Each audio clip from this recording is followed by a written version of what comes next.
In this project, which was supported by the Carnegie Trust for the Universities of Scotland, we look at how European Union regulation was reported in the British press. A good example of this is reporting of the Bendy Banana Law, which was passed by the European Union in 1994.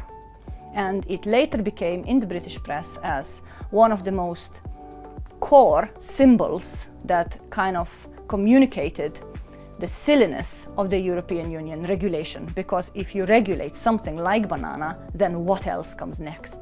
And so what we found in this project is how this banana was used to frame other European Union regulation that was sometimes perfectly sensible, but because it was framed through Bendy Banana, it was automatically seen as something silly.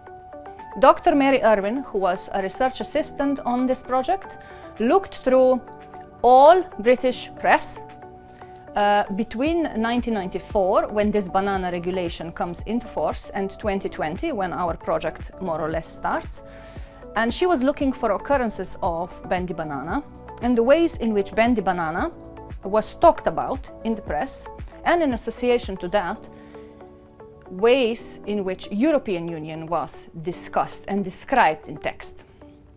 So what we found is that through this, Britain was always described in very positive terms. We as sensible, we as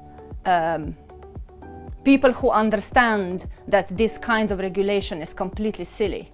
And on the other side, them, the European Union, as the silly, the institutions who have nothing else to do than regulate silly things like bananas. And so, of course, if you repeat these sorts of things through time, eventually people will start associating European Union with the silliness that this type of reporting kind of insinuated.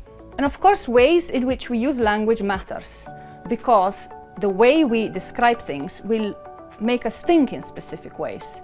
What we learned from this project is that even if there was European Union regulation that was beneficial for the British consumer, the press did not really report positively on it, because a lot of this type of reporting was kind of channeled through this Euromyth reporting.